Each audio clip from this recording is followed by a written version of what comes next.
All right, I'm here with Thomas Newman. He is the Chief Innovation Officer at Hawkins Dynamics, and he also was the Sports Performance Program Coordinator of Yale and oversaw their football and men's lacrosse team.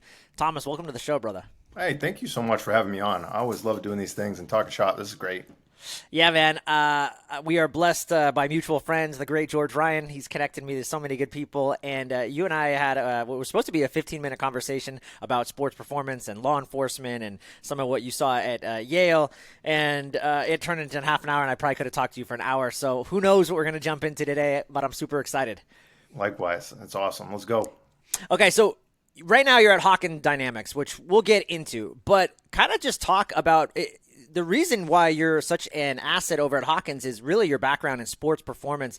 And when I was talking to you on the phone, it really the vibe I got is like what you do is you tease out like what are the factors, what are like the nuances, what are the little things that make an athlete good to great to phenomenal to world class. And you're able to tease that out using technology, using data. And now you've also moved into the tactical performance realm, which I find is fascinating. But it almost reminded me of the book Moneyball, where like you have this eye and if you're going out and you're scouting and you're looking for athletes and you're scouting for these athletes, you can just pick over time, like that guy is going to be, an all-star. And so I can't wait. I want to hear more about this, but how did you even get into sports performance in the first place? Like, did you study it in college, or was there a day that you said, this is it, man, this is where I'm going to make my life? Yeah, I mean, I think everybody's got that moment where they got bit by the iron bug. In our show, we'll talk about with people. There's usually a moment. And for my moment was, I had stress fractures and I was told you can't play, volleyball anymore. And that was tough because it was my senior year. We were really good. I was excited, looking forward to it. And so to This is have in that, college. this was in high school. High school, okay. This was in high school, and I was so excited, but then that loss, and then lack of control, and then well, how do I get back? How do I get back?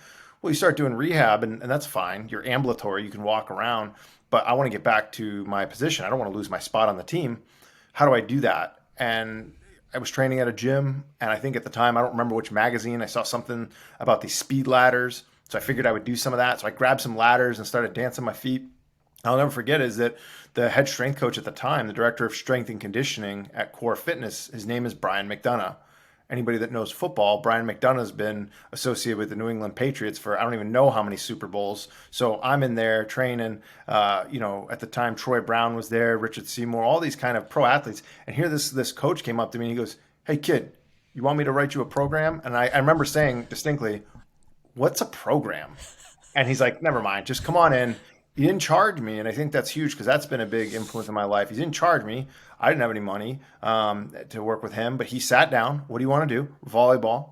What are the things you need to work on? What are the things that? And he wrote me a plan, and I'll never forget that, week by week, I got this card, and I did the card, and I wrote in what I did. At the end of 4 weeks, he looked at my card with all my information on it, and he gave me another one and another one. And I was able to come back not only to the level I was at before, but much better. And so we went on to have great success and all the other, high school story stuff that you would think about. But, still to this day, it's the only, senior program at the high school that won a Division I championship that, produced players of the year and all Americans. And I remember saying, thank you so much. Thank you so much. Hey, what's this stuff called? And I think back to, imagine what I would have said to me when some high school kid, what's this stuff called? I was like, it's like magic. And he's like, it's not magic. It's exercise science. Go study it. So I'm a senior in high school. So what Wow. do? You go off, and that really became my career, in the field of kind of understanding this magic. And the magic is physics. The magic is biology. The magic is how your body reacts to the physics, the nutrition. And instead of just being, A plus B equals C, what we know is A actually has a bunch of subcomponents, your genetic components. B of nutrition has a lot of different components that interact with A differently. Now throw in a training component or stress or any other outside factor, they all work together. And so that's really where, for me, mentorship, reading, the formal education stuff was good. But really, I'm a visual learner, and I want to get my hands on it and like learn. So I love training courses. Even to this day, I'll take a class in anything just to learn how to be a good instructor, how to transfer knowledge, and do that. So I want to go work with the best Olympic weightlifter. I want to learn from a strength coach. And so I did that. And then I actually, said, well, I think I'm pretty good at this. And I remember my intern instructor was like, well, if you're good at it, see if people pay for it. For that too, because a lot of people think they're great, but can you get them to part with your money? So then going up to Boston to the Ritz-Carlton, at the time it's 2007, what do we have? 65 full-time trainers, 100% commission, 7,000 members, 100,000 square foot gym, chrome dumbbells, the whole nine. And now you have to convince people, you versus the other 64, that they should train. In addition to getting someone to be motivated to train to begin with. So Right. that was a really cool learning lesson. And getting back into college athletics, after that, I got to go back to my internship site, which is why I tell all my students, it's a small world. People will invest in character, they'll invest in your passion.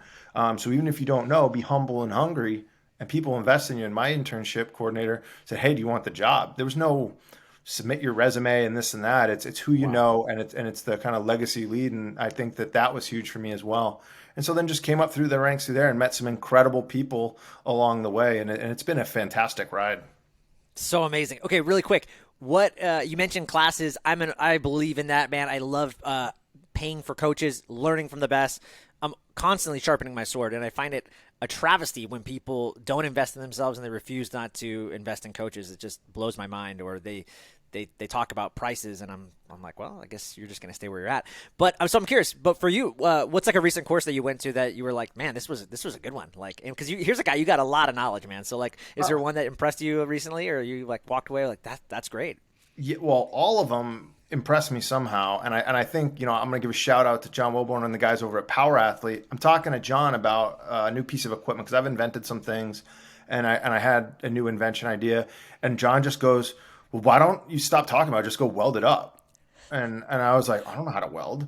And he's like, "You don't know how to weld?" And so I was like, immediately, I was like, "I don't know anything about metalworks." And so I found the local Voc Tech school down the road. And so they have like a weekend course where you can go and actually take, you come in with a project, and then they teach you how to weld it up. Now, I don't want to be a professional welder, but it's interesting to learn about that. And then what kind of welds, what kind of stick weld, MIG weld, all of that. So that'll be fascinating. But then at the end of it, I'm actually going to have something that I thought about come alive. And so it'll be a training equipment, and it'll be cool. And I can bring it to the gym. I already talked to the owners there to be able to get it installed and let people work on it, because it's a classical design that I kind of look back in the history books from the 1800s, added a few things, added some new gears, but actually creating a novel device will be cool.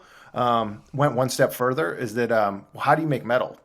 Like, and how strong is metal? So taking a blacksmithing course, so actually getting in to a coal forge, pounding the hell out of it. And it's interesting, you have this thing that's immovable, you can't flex it, you heat it up, now it's susceptible to change and receptive to being molded. The actual process of lighting it up, gives it to a new state, and then you pound it into its new form, and the actual pounding process hardens it up.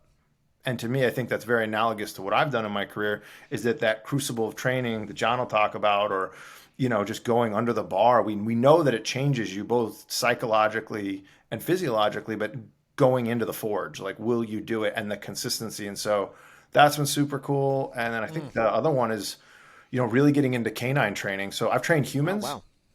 a lot, so thousands of athletes. But have you ever tried to get like a Cocker Spaniel to sit, or try to get like a German Shepherd to, No, you but we know, had a dog as a kid, and we paid someone to do it because it was impossible for us to do it. So I can imagine. So I'm fascinated with operant conditioning, and Michael Ellis and Christina Taddy and Alpha Canine here in Boston. Taking my puppy to be able to do a few little things: sit, stand, recall, go into the stores, e-collar training, all sorts of games, was fun. But then it became, well, why don't you train a medical alert dog? I was like, how do I train a medical alert dog? So I had a dog for the last probably 8 to 10 months, from 8 weeks old, to smell blood sugar. And so what we were doing Whoa. is trying just how the bomb dogs and the narcotics and different types of dogs can sniff out these smells. I had a standard poodle that would go with me, and we practiced and worked with a couple other instructors to bring them up. And it's been wild that dog, as goofy as he can be, it goes into work mode. You start speaking, different command words, that dog will find it. And that was great, because ultimately that dog was sold to an individual who's got a medical condition, and now the dog can detect it before it happens. And so the idea is to catch before a seizure or a fall. Whoa. But like, that's pretty cool to learn that process. And in that, especially in the dog and canine training, for me, I've had to slow way down. I typically get really excited. I think my younger version of me was much louder and faster. And we think about the operant conditioning chart. You can add a positive, you can add a negative, you can take away a negative, you can take away a positive. Often coaches very quickly, add negative or add pressure, negative, negative, negative. And I think today's holistic coaching, we understand that you can do that. You'll get someone to be compliant, but they're not going to be committed. And Mm. so I wonder how much this would have changed because, again, if the dog doesn't do what you say, you don't give them the treat. I don't need to give them a correction. I don't need to whatever. And learning how to kind of vibe through the entire matrix has been fun. And now seeing how that carries over into human, breaking down into the smallest parts, sit, stand, recall, get in, heal, all those different things. It's, squat, bar on your back, eyes locked in, and keeping all those reinforcements is super, super challenging. So that's how I think that stuff's impacting me. And I love to continue to learn. I mean, I just feel like I'm so dumb and falling behind because every day there's so much new stuff coming out that you have to be committed to trying to improve yourself because if you blink, you're going to miss so much stuff. So that's where I've tried to do much better at kind of approaching all aspects of being a better instructor. Yeah, amazing. All right, before we get into kind of your time at Yale, and then moving into kind of the tactical, what you're doing now, I'm curious. You said it's your coach had said, or your mentor had said, it's all just physics. And man, I like that answer. It just seems so simple. But to me, I'm like, no, it's not. I mean, how do you decide what to do? I mean, I see the conjugate method. I see plyometrics. I see things coming out of Russia from years ago. I mean, how when you're, I mean, how do you distill it's just physics down into, I guess it depends on what your goal is, right? Yeah, some of the most simplistic answers, though, take years to unpack. And so when we say it's just physics or it's just biology, it's understanding that, yeah, you have a lot of choices, like you mentioned. And I think even more so today, social media presents you with so many half-baked nuggets or things that have some sort of truth, but you're missing the larger point. Like I will go and ask someone and say, you want to get someone stronger? Can you explain to me like how the brain does that?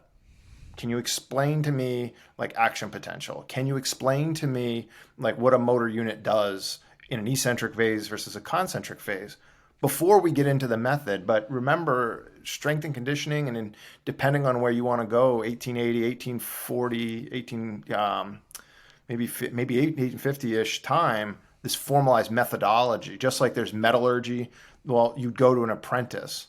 And it hasn't been until recently, until you get into the 50s and 60s, that we even knew what we were doing. Sandow and Attila and all these old instructors did a lot of gymnastics. They did a lot of things to kind of improve the body's output, but they didn't know what was working and how it was doing it. And so there's a lot of randomization that happens. And then the things that work, we keep around. So that's just kind of a natural selection. But then now what we know from the plates and what we know from science, there are optimal ways of doing things and there's less optimal. And I'm never going to be the one to say injury prevention because, or even if we get into tactical space, we have acute failure situations and we have chronic failure. And often it's quick to try to have an oversimplification of failures without really taking the time. We call it a post-mortem to go in and like, what led up to this? Something happened today. What was the last 3 weeks like? What was the last 72 hours like? What was the last year like? And usually, like I mentioned when we started, it's A with some sort of subcomposite of different components. It's B with those. And why I spend my time now researching so much stuff is how can we make better decisions given the information? Because years ago, even 10 years ago, we didn't have the amount of data that we have now. That being said, you still got to look someone in the eyes and know if they're go, no go. And that's where I've said to people, especially in law enforcement, time is one of our greatest assets. If someone's successful and they're around for 20 years versus someone who's in super good shape but never been in a firefight, don't tell me that body fat is the single key indicator of whether this is going to go well, right?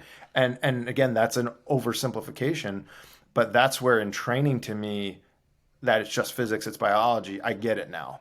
Because we don't know, like most people don't know, and I'm fortunate enough that I've had a bunch of mentors. But Bill Kramer, he is like he's like a father. He's like someone I aspire to. And when he starts talking about, we were talking about this morning about opioid receptors off resistance training. He's talking to me about growth hormone and frontal cortex activity and like stuff. And I'm like, I am such an idiot.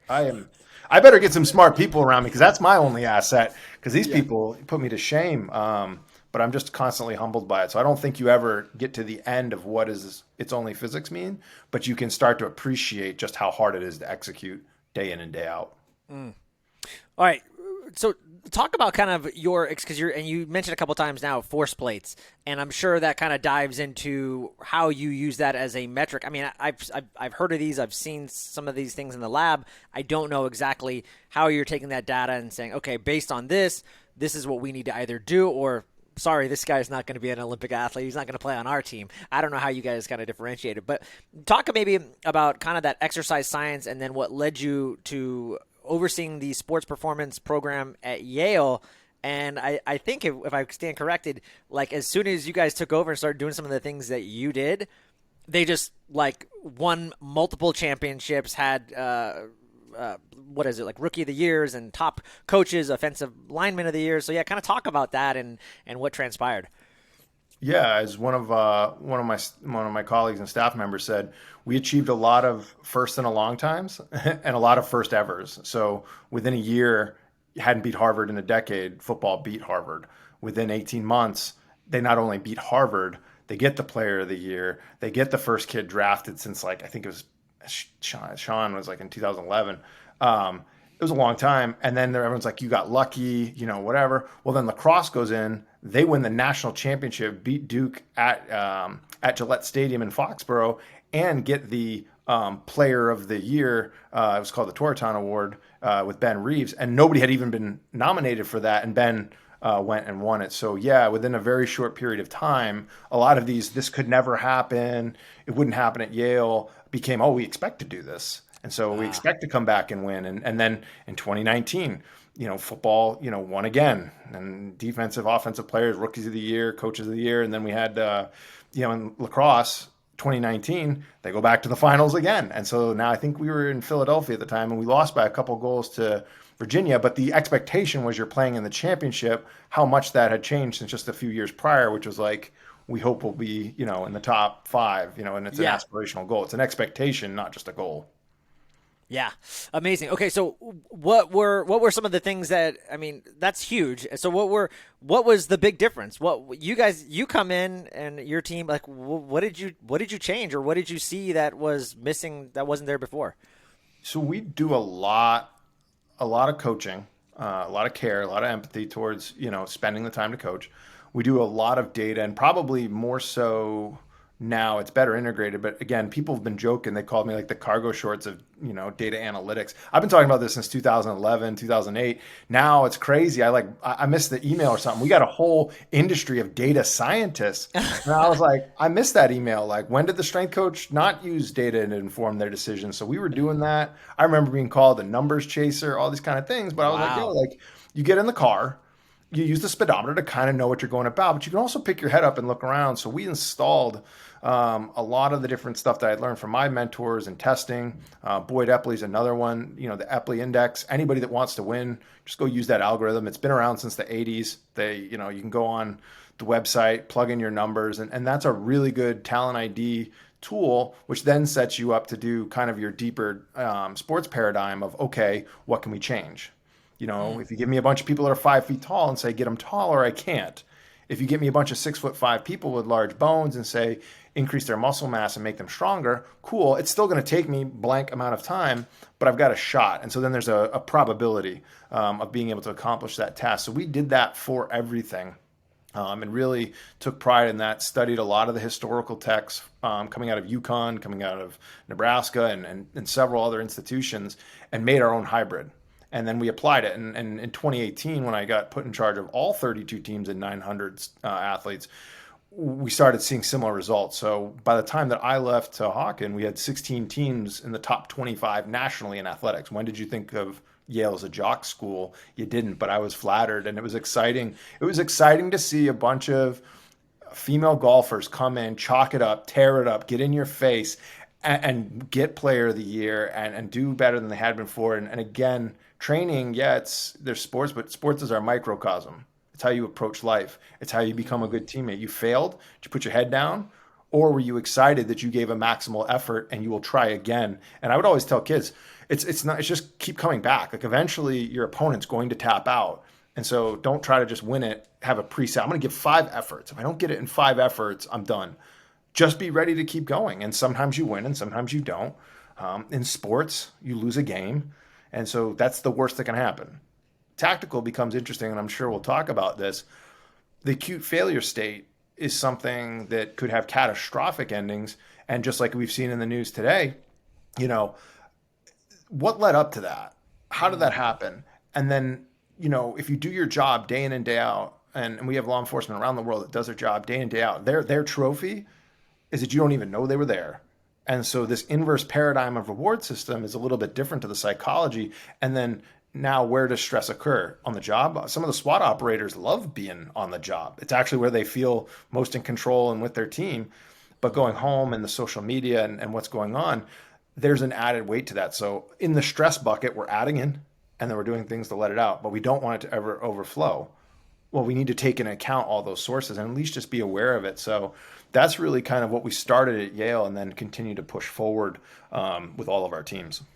So cool. Some of the things that you're talking about, I've got to introduce you to a good friend. When I was in the use of force, the tactical, not the tactical division, the training division, one of the classes that we created was this class called, I forget actually what it was. I'm going to mistake it. We had a couple names, but it was like the pre-brief class. We called it basically it was pre-tactical conduct planning, to what you were just saying, because we started looking at just what you're like, the data, the brain, the neuroscience. And if you don't prime the brain, you know, if you don't prime it for what could possibly happen and start building those mental blueprints, you'll just rise, as you know, to the highest level of your tactical training, which then it's like, oh, I didn't know that was going to happen. But if you can start pre-planning and developing contingency plans and alternate plans prior to your arrival, we just saw the data was starting to show that there was less uses of force, officers were safer, and all this stuff. So I think it kind of goes to what you're saying. So I can't wait to kind of geek out more.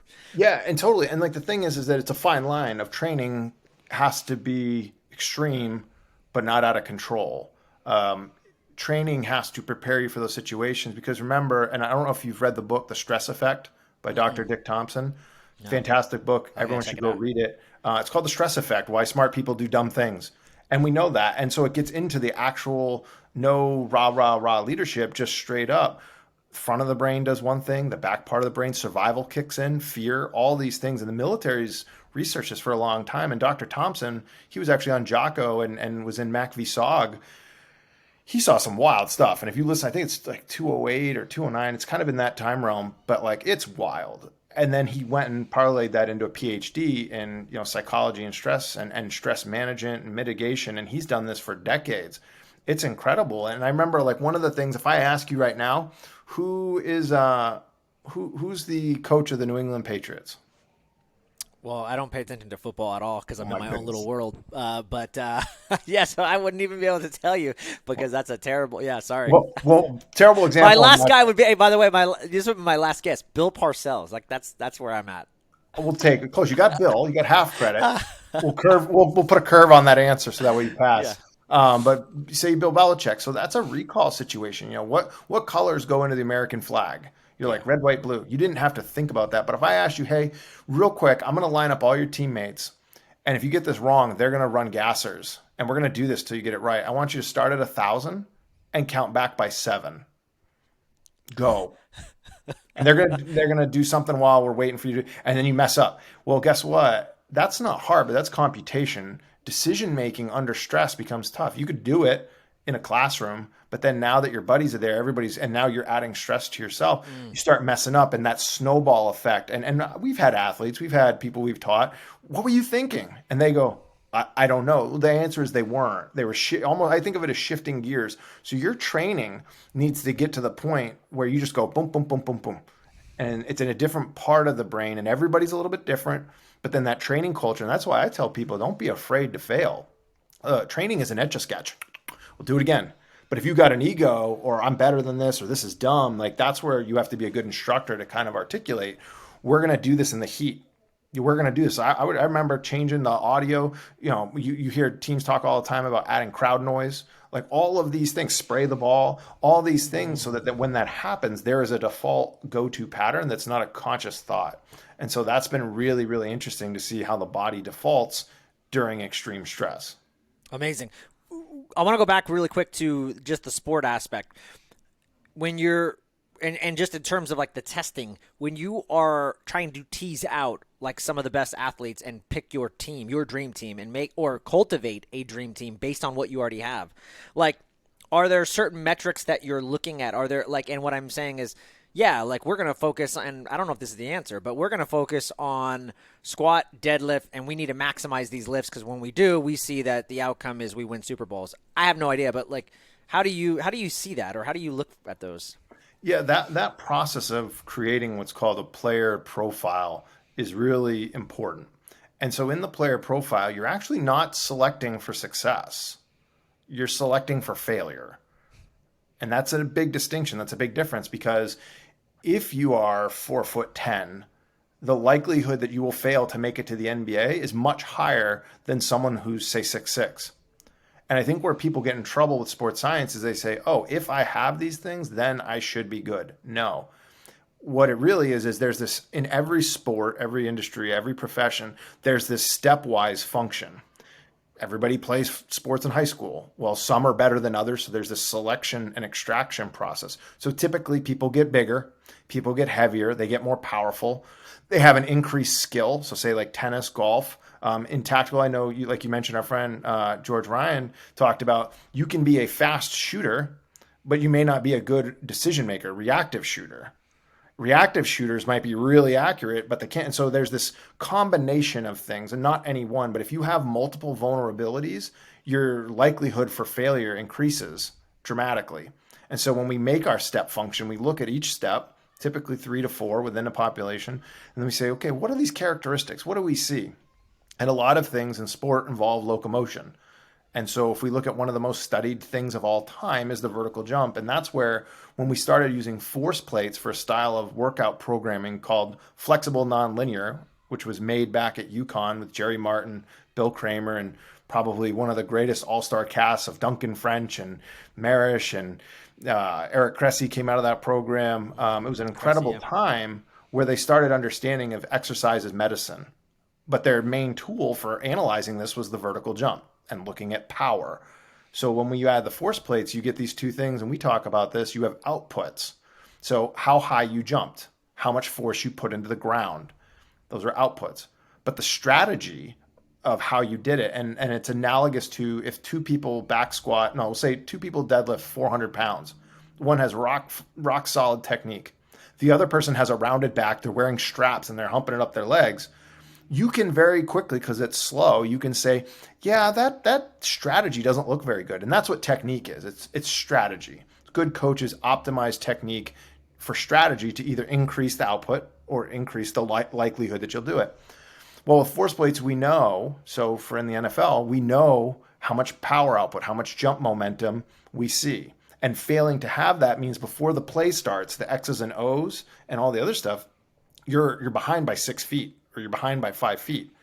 Well, that's a thing that's almost too hard to overcome if there's 80 snaps in a game across how many games in a year. And so you start factoring these things against you. And so recruiting is really about selecting individuals with the least amount of limitations so that your sport coach, so that your master instructor can go in. And my best setup for me is if I take force plates and I get some, the older the better, the more years the better, hate email, like pen and paper, old school coach that's got an incredible eye and they've got decades of experience, because I can't tell you who's going to be good, but I can tell you in a large population who's not worth your time.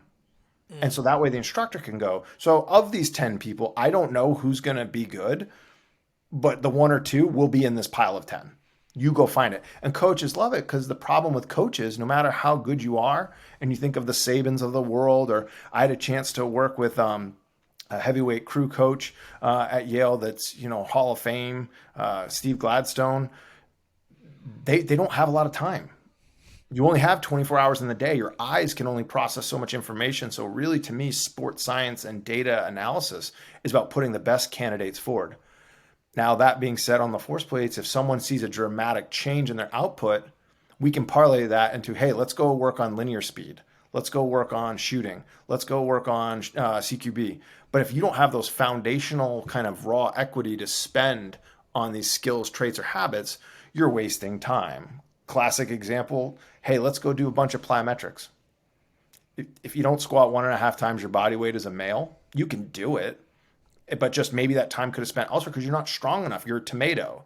Like you just absorb the force too long. It's nothing against you. Yeah. Come Yeah. back when you can hit these numbers. It's not a bad training plan. It's just not optimal now. Same thing in firearms training. I mean, how many people want to do the high speed, sexy, cool stuff, but they don't want to do, dry fire and just practice drawing from the holster from different garments and different vehicles. Kyle Lamb talks about this all the time about going back to the basics. And I think that that's really where data gives you an incredible advantage that I don't have to trial and error everything. Did that work? Did this not? You start to build a habit and you start to build a pattern of, yeah, we should probably, of the hundreds of different options, let's start with these two or three and proceed forward. So it's been a game changer to bring that technology out into the field, and I'm excited for that. Yeah. Okay. And now you're kind of, are you out of the sports world completely, or are you still doing consulting? Because now you're working with the Hawkins group, and you guys it seems like you're putting a lot of your focus towards the tactical athlete. Is that correct? Or kind of talk about that transition where you're at now and kind of how you're using this same background that you did in the sports world to the tactical athlete. I mean, great question. And I think that, I don't know, I'm probably more involved in sports now. I mean, when our CEO, Ben Watson, approached me about coming on board, you think about it, it's a big change, working behind a computer and doing that. But, I'm talking to you today. I've talked to people in Turkey. I've talked to people. I remember asking one customer, what's the economic situation for physical therapy in Cairo, in Egypt? Like that conversation just doesn't happen, but he's a customer. And so we talk about it. And Yeah. so it's really kind of been interesting. And one of the things that's great at Hawken is that we provide a lot of customer support. But to me, it's coaching. It's coaching coaches. It's working. Sometimes we speak to some of the athletes because, again, the pandemic taught us we can do a lot on a laptop. So we Wow. go ahead and do that. And kind of the reason why we are the leaders in force play technology right now is that everybody on staff has been there and done that. I've won. I understand how important it is when you're a coach, you swear by the data. Well, when it's not accurate, that's bad. Not like research paper bad, but I'm going to get fired and not pay my bills bad. Mm. I'm making a decision on someone's ACL and it's off by 30%. That's unacceptable. And so we do a really good job, myself, James, Drake, a bunch of the different coaches that, we're users. All of us were users and then now brought on board to be able to coach. And if I don't know the answer, I'll straight up tell people that. But let me get you in touch with someone else. So let's get on the phone with Adam Petway and talk about, Achilles rehab. Let's go get on the phone and talk to, these guys in England and what they're doing at Salford. And so it's really a unique opportunity where I feel like I've grown a lot because, again, I didn't have that time because I had to be on the floor. So taking a step back off the floor, being able to really learn more about the physics and what we can measure, but the results speak for themselves. I mean, how many teams are switching to us? How many different customers use it?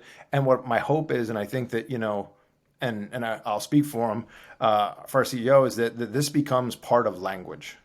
So it's not, you don't look at a barbell and go, oh man, how much does that weigh? I hope it weighs 45. Like you just know, it just is. So you make assumptions and decisions. If we can do it right, we make force plates and then that output just as ubiquitous as that to be able to make a decision. And hey, everybody's power output's down 20% today. Let's not go and do a huge ruck. Let's try this. Or hey, this individual got a lot stronger, has much greater output, but isn't doing the recovery stuff. Because remember, nobody got hurt from overtraining. Like that's not a thing. It's under recovering. Paula Quinn nailed that years ago. And so when someone has this new output in their ability, are they on the backside going in for treatment, prehab, and those kind of things so that they can ensure that output? And so that's kind of how we work with our customers. Everything from, hey, we'll talk to you in a few months to, hey, I want to speak with you every week. We'll do whatever. And that's really why people like to do it because it's intimidating, right? Like we joke that they can be a little scary. And if you don't know something, you're not going to add that. You're supposed to be an expert. So we really kind of bridge that gap and become part of our customer staff. And I think people really enjoy that. So I'd like to think I'm doing more coaching. Yeah. You should see at my house, the Traeger gets going on Friday. We get it going, and like dogs out, where everybody's having fun, and we like start the Traeger at like 4 o'clock, 5 o'clock on Friday, and you're watching your West Coast volleyball at night, you're watching your football on Saturday, you're watching baseball, or you're watching some other football on Sunday. We roll through, and now with basketball season, I mean, all the different customers. And we don't advertise a lot about like the different people we have, but it is cool when you have customers in the top 5, top 10 of nearly every sport that we're in, just crushing it. And so I don't know. I got a lot more hoodies and gear now from different places. It's wild. It's awesome. No longer just Yale. No longer. But so now, do people have to come into like your facility to do the force plates? Do you send them to them and then you set up? How does that work? When, as far as I'm just currently like kind of trying to visualize like the testing process. Yeah. How does that look? Yeah. So usually people reach out. They go to the website and they say, "Hey, I want to talk to someone about force plates." And the first thing we do, and they'll say to me, like, "You're going to try to sell me force plates." And I was like, "I'm not." And they're like, "What?" I was like, "Yeah. Tell me what your problem is." I want to do better ACLs, rehab. Cool. Let me tell you what we've done historically with that. I want to work on player development. I want to do combine. I want to do whatever the thing is. And then we match it because, again, a force plate is kind of like a spaceship, but it's a little bit overkill if you just need like a Honda to drive from point A to point B, and it serves that role. Maybe just jump height, really accurate jump height. We do that. So we've come up with whatever solution is, and then we send them via the mail. It comes in like a Pelican case that you think about, just a rugged Pelican case, because you can take these anywhere. They're wireless, hook up to your phone, hook up to the internet, and then just like we're having a session like this, we walk you through how to do it. And they always ask the same thing. They're like, "Oh my God, what if I don't know how to do it?" If you can press the play button, you too are a data scientist. You've begun your journey.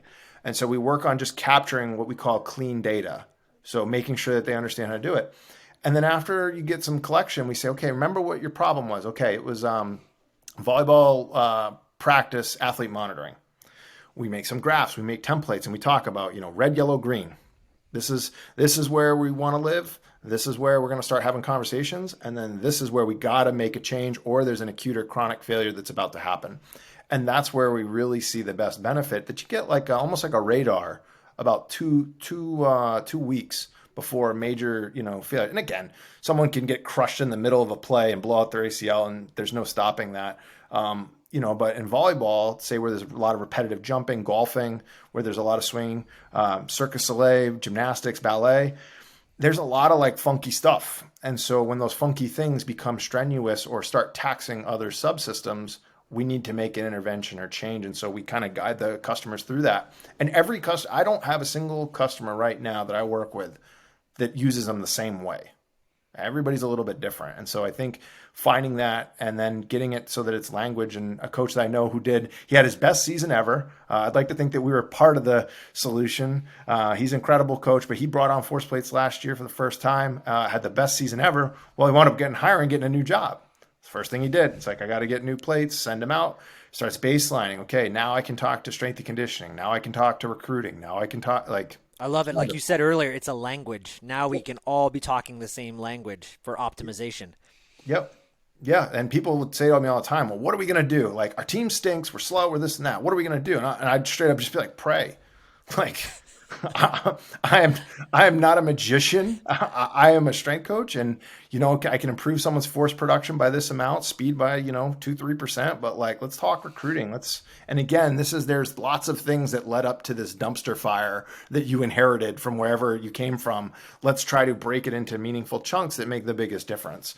So we've seen that as well. And so that process, you can only do that if you've been a coach. But we can just do it much faster and much more efficiently when we have the data, knowing how people move.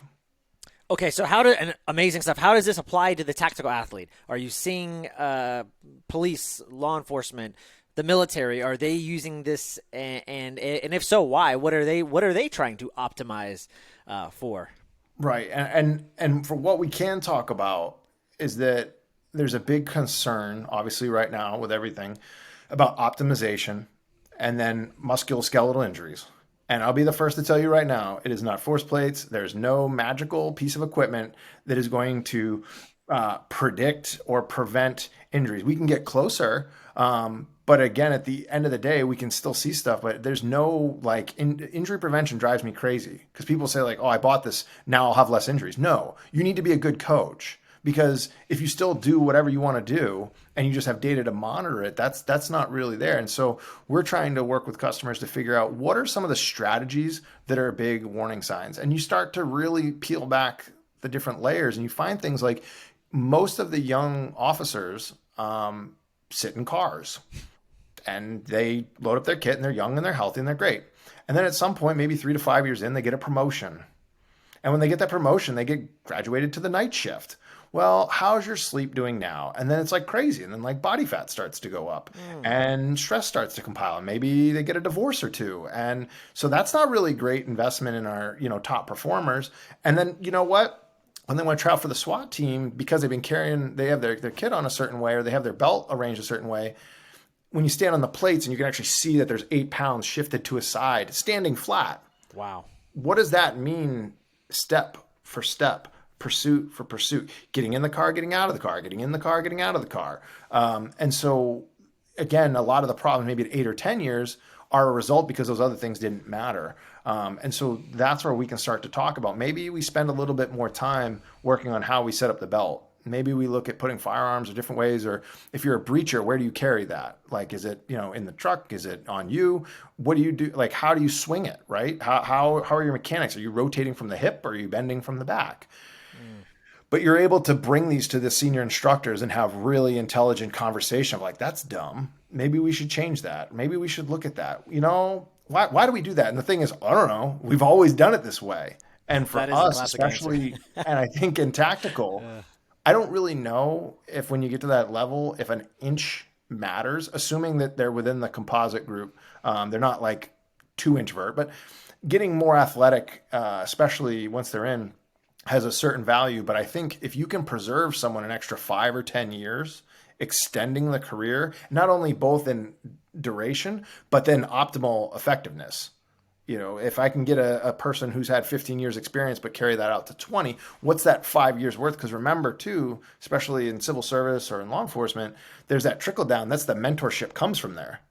And when you have people that come in that don't have that mentorship, that haven't been there, things can go wrong quickly. And I think that's where I think my uncle, when he was at Cambridge, so he's a Cambridge firefighter, his first time on the job, he's fit, he's out of the academy, he knows everything, he's great. He's fired up. This old dude, super old, they brought him around, they called him like the lucky rabbit's foot. And he was like, why is this? He's a liability. And they're like, no, he's been in so many fires, you want him with you. And the story that he tells is that he's a young buck, he's all fired up. The old guy they go into this big blaze and he just goes, everybody back, and slaps him, slaps everybody, get against the wall. And they're like, what are you doing? We need to go forward. The whole floor opens up into a ball of flames. And what he said is he could feel that the tiles were getting sticky underneath him. And so he remembered that. And so again, you just saved his life, but then everybody there.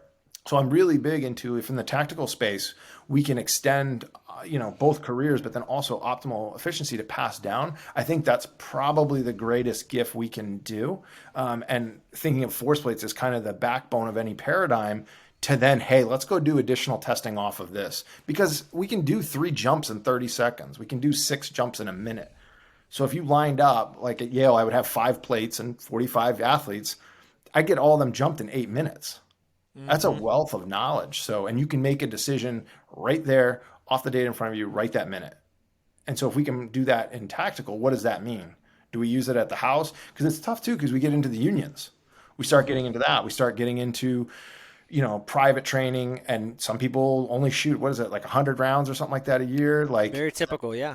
Yeah. Like budgeting and timing and just, yep. Like, and some people are paid for it, some people are not. Some people work out, some people don't. And I know, and I'm not here to have a solution for that, but what I can tell you is that it's been my experience that if we don't have kind of a buffet of options for individuals, you're not being optimal. So what matters most? And so putting the minds together to say, yes, we're going to make this affordable. Hey, you know what? You were great, but your mobility is getting so bad now. You are one step off the truck to, blowing a back out or blowing your knee out. can we change these strategies and get you into a soft tissue program or this or that? And that might be what prevents something. You don't know. And so you're just playing the odds. And that's where I think tactical is going to really explode here as it relates to optimizing kind of timeline and optimal performance. I think so too, and just really because when you look at in law enforcement, I can only speak of the amount of investment they have to do to just create a new officer to get him through a 9-month academy. There's a ton of investment, and so like you said, with that whole longevity factor, you really want to keep that officer for as long as you can so that they can teach the next breed, the next generation, and all these things. And it's just the in general that initial investment is huge. And right now you're seeing it throughout the nation within law enforcement. They can't hire anybody. Recruitment's terrible. People are leaving in droves. And having that senior force and having people that can actually last another extra 5 years will actually make a huge difference, believe it or not. Yeah. And I mean, I'd love to ask you too, because you lived it. You would think that with the unions or with different support groups, so I think about like the players union in the NFL. They are generally trying to do, what's best for the players. They're advocating for them. How do you see the solution going forward when we have political things going on, we have societal things going on, and then we also just from a training realistic time, hear about, oh, we should do this, that, and an altercation. Well, it's really tough if you've never practiced that. If it was 5 years ago, like I do any skill, sit on it for 5 years. They are perishable skills. So I'm just confused, and I'd love, because again, you lived it, what your thoughts are, like kind of going forward on that. I think one of the big issues is what you said earlier, and I laughed when you said it because I would hear that all the time, and it would drive me nuts. As someone, I can only speak of my last agency. Having come from a different agency, I wanted to make the San Francisco Police Department better. I wanted to things that I had learned in Oakland, I wanted to bring over, and everyone was resistant to it. No, you're trying to change things. And things are fine the way they are. It's always been that way was what I would hear all the time, and it would drive me nuts. I'm like, why don't we want to change? And things are changing there now, but it wasn't always that way. So I think one is that, and then having actually been close to the union prior to leaving, I would also see I never realized how much people's egos and how much they feel threatened. So when you were just talking about like, well, we could bring this in and we could have all this data, there's a lot of people like me that go, wow, that's really cool. That's really interesting. There's other people that are hearing that and they're going, oh my God, they are now going to realize I'm a fraud and I'm worth nothing. And they're scared and they're threatened and they don't want that. And that's a violation of privacy and stuff. So you're going to see that. So what I would think in my head, the only way you're going to get ahead of that is by implementing something like this very early on, like right when a new recruit comes through, you're implementing the force plates because they don't know any different. So their mind is fresh and they're like, okay, this is just the way it is. A veteran officer, you're going to have a really tough time to sell that to is my thought. There's going to be the handful, and usually that's your SWAT teams, your alphas, the ones that they want that. They want that actually. They want that critique. They want that feedback. A lot of people don't want that feedback. Yeah, it's an interesting balance because I joke like I've never actually seen a fitness test in law enforcement. Everyone's like, "What do you mean?" There is.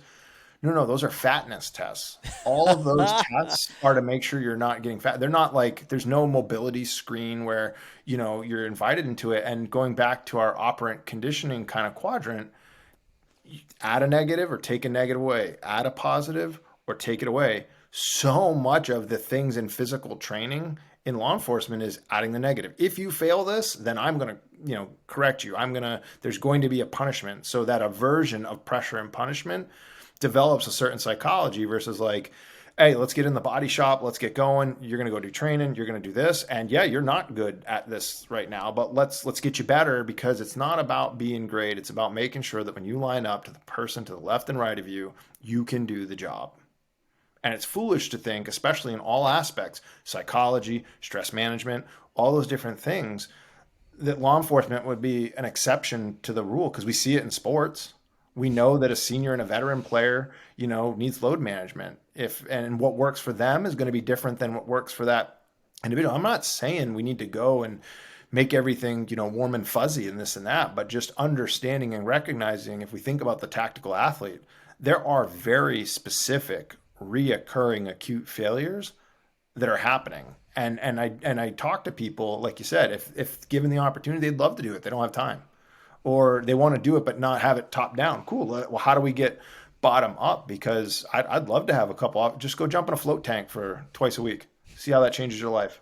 Wow. I'd love Yeah. to see you in the Nova bed, the infrared bed. I'd love you to do some mindfulness. I'd love you to actually be able to go to the range and practice this stuff. Get a laser kit, do something, because again, we want to go to that adding the positive, because the positive should be that I'm better and I can trust that the person around me is going to be there to back me up and is competent, because they might be there. They definitely might be there. They just, you sit there and you're like, you good to go? And I think that that's where it'll be interesting to see how it goes, because something has to change in order for things to kind of stabilize here, because you start running into, like you said, recruiting problems. Universities deal with it all the time. Why do you think they build new buildings? Why do you think that they, have different things to kind of attract people? Because talent is going to go somewhere. Every industry is searching for talent. And so how do you get them to come into this field is up to the leaders of today to figure out kind of what motivates someone to serve. Yeah, I love it, and there are progressive agencies and agencies doing some of those things. So I think it just depends who you talk to. Actually, you've given me some good ideas. So after we get off, I'll talk about introducing you to some people that might be able to that are forward thinking and do like this kind of stuff, do like this feedback. I want to kind of wrap things up, and actually, I want to actually talk to you a little bit because one of the things we haven't even got into is just some of you had like a life threatening condition pop up recently. I'd love to talk about that, but before we do it, do you think there's anything we missed just in terms of the sports performance? I feel like that could be actually this is a book that we could talk for 3 hours. Maybe I'll have you on a second time. We'll talk even more. But is there anything else that we just didn't hit that you want to really drill across?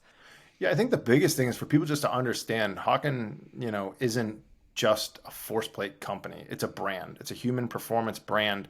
And so if you aren't currently buying plates or you aren't a customer, that's okay. We enjoy our conversations. And I can't tell you the number of times people have listened to a golf podcast, read one of our blog posts, and just want to talk. As a brand, we know the role that we play in performance to helping people get to solutions. And we're pretty connected. And so as you have your problem, feel free to reach out. And I think that's the word of mouth is how we've really kind of grown to be where we're at. And conversations like today, with you, I mean, these can happen all the time and they do. And so I really enjoy it. My staff, everybody that we work, at the company with enjoys these conversations. So anyone listening, don't hesitate to reach out. Go to the website, ask to speak to myself or any of our other coaches. Everyone's listed there. But let us try to help you kind of move towards getting a solution to your problem. So that's my little shout out plug slash thing that gets me really excited every day that we can help so many different people anywhere in the world. Amazing. Okay, here you are, creme de la creme, sports performance, and you get hit with a brain tumor. Talk to me about we were talking about just about mindset and just how huge that is. But then also you can probably just also talk to us about maybe some of the human performance aspects that you took away from this experience, and then maybe how you actually use this and when you use it with your consulting and coaching. Yeah. I mean, I'm not gonna lie, brain tumors suck. The whole thing just 10 out of 10 bad. Wouldn't advise it for anybody, but if you're fortunate enough to be gifted with it and you got to overcome it, there's definitely some things that, hopefully I don't have to do it again, that I would do differently. And so getting diagnosed, never thought anything about it, just had a headache, and you don't want to be a wimp or whiny, just, man. But, my doctor, to her credit, she goes, you never complain. We're going to go get that looked at. And I was like, okay, well, come to find out, you got a, thing in your head that needs to come out and needs to come out now. That was a really big life change. And not only in the moment, but also just kind of how I view things. You have to be prepared to have tough conversations. You have to go through it. And so what I tried to do was approach it just like a football game. But what would I do? 1 month out, 2 weeks out, 1 week out, 48 hours out, 24 hours out. And so I literally just I think about like a training block in my mind, had to think about that, go through it, come out the backside, 1 week out, 2 weeks out, 4 weeks, 6 weeks. And so trying to set those, and that was really helpful. And I think that, I'm very blessed. I've had some really great mentors. I work with some high-end operators. And sure enough, after on my, day 0, 1+, I'm getting text messages. What are you grateful for? and there's no poo poo, so sorry, which I think a lot of regular people, and I don't mean that in a disparaging way, but when you Right. work around high end people, we just don't have time for that. But in that moment where you're weak, we have a bonfire campaign right now where one of our shirts is "No one fights alone." And I think that that was hard because you're embarrassed. Am I going to be the sickly person? And a brain tumor is different because it's not like an elbow or a shoulder. It's in your subconscious. It's in your consciousness and psyche of who you are, Hmm. and it's scary. And having someone to talk to about and balance that because you can't do it by yourself. If you do, that's a bad strategy. And so the people that were around me, we want to try to expand that. So I did what I could, fought through it, and then I was like, I want to do something more because I'm a coach, I'm a fighter. That's what I do. I'm going to make a foundation. So the foundation I made is called 40 Staples Strong.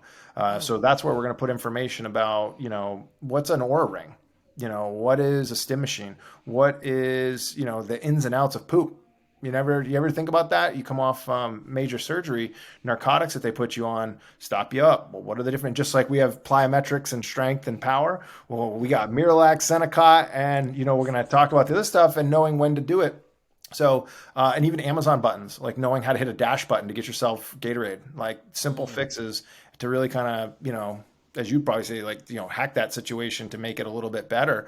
And people all the time say, oh, thank you so much. So we got the nonprofit status, got the Instagram up, and then, two routes that people can get involved is, obviously they can make a donation. It's 100%. We would just pass it through to the patients, but, we build backpacks. So did you, when you went to the range or when you went to your job, did you have your go bag? Did you have a loadout that you'd bring with you? Yeah. Why'd you do that? Keep everything in one spot so you No, don't no, have no, to no. think Just about it. just You don't throw have it together at the last minute. How would that have worked out? it works. It's just it slows you down Right. And and so your for performance someone, suffers, right? Especially if you need to go fast. correct. And so for us, we call them game day backpacks, a charger. So having a battery pack, having tiles, because a lot of times the medicine they give you, and sometimes with tumor patients, forgetfulness. So getting a tile, getting extra chargers, getting a compress for headaches, knowing where to buy an angled bed, knowing how to bring an extra pair of socks or get things if you're cold, because sometimes depending where you're at, cold is a big problem. Elevating your head, measuring blood pressure, all these things. So when you donate to the foundation, we make a backpack. So we've already put out, we'll have 10 of them. We're going to try to do 100 this year, 001, 002. So now they're part of it. So that way, when a patient wakes up, it's like, boom, here's your bag, get to go. And so we build them out and we'll continue to refine it. So We'll build cool. partners. Because ideally, if I can get bags donated, that comes off the list, but it sits in around 120 bucks. Is about the average bag. I'd like to get that down. But 18,000 people are diagnosed with brain tumors every year. You probably listening to this know someone or weren't aware that someone that has a tumor. And what we want to do is make it a little bit easier because I've been very blessed throughout my life to be around high performance. Trying to take that fight to cancer, trying to take that fight to tumors is kind of my side project that I very much care about. And so we'll continue to build that and expand. Hopefully, like I said, we'll go do the next run here to Mass General. Dr. Curry's an incredible doctor that is part of this, and it's really exciting. And it's fun. And there's so much technology out there. There's so many little things that can make life a lot easier, especially in such a crappy situation.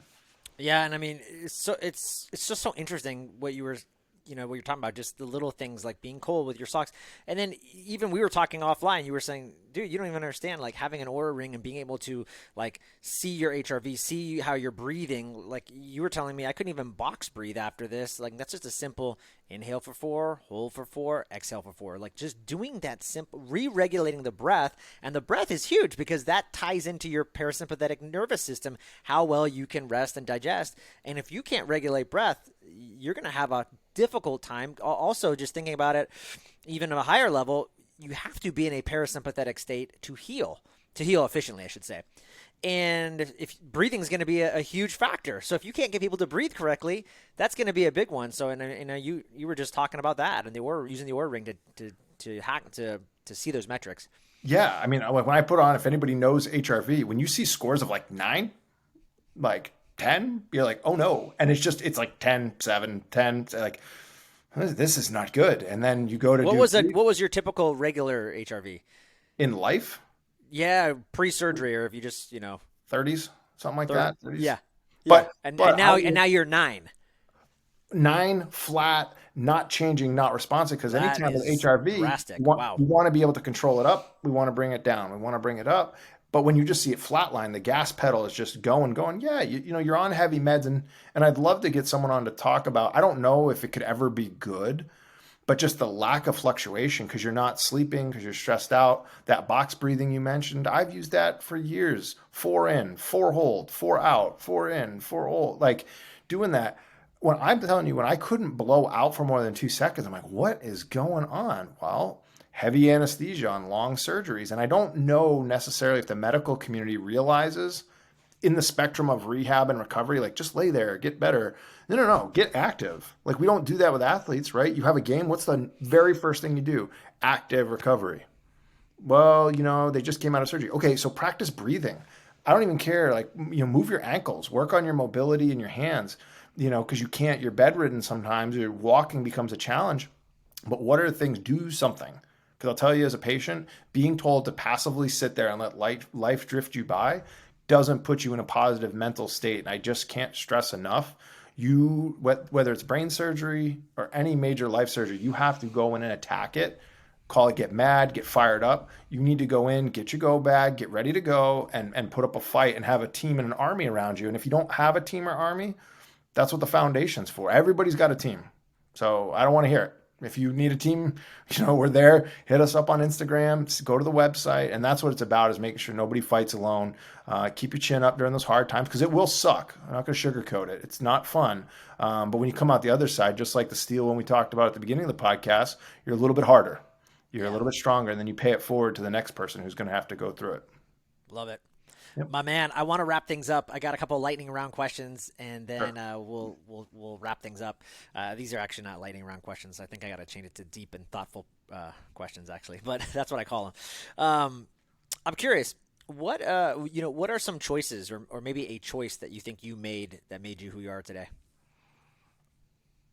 I'm ultra competitive, and I accept that I'm an idiot.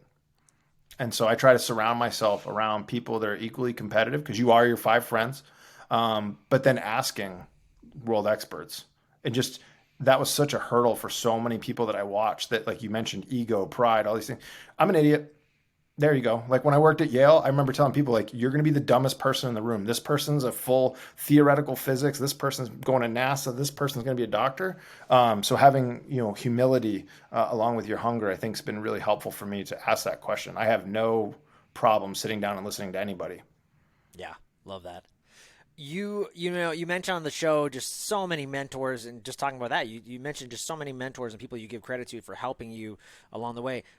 I always like to ask, like, who inspires you? Is there anybody in the health and wellness world, or just in your specific realm, your arena, like that inspires you and makes you That I actually deal with, or people that motivate me that I haven't spoken to yet, and they don't know at some point we're going to be good friends. Yeah, it could be that. It could be that too. I mean, I have those people. I mean, I don't want to say follow, because on that means so many different things nowadays with following on Instagram. But it could be inspiration. It could be follow. Like, you just follow their work, and you're like, man, this guy is sharpening my sword, or he forces me to get better.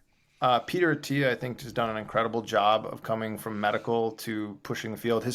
He on his website has a thing, and everyone should take it, about understanding how to read research, especially now with ChatGPT and all this proliferation of information that may or may not be valid. Learning how to read science is important. So he has a bunch of other great people on the drive on that podcast. I think it's great.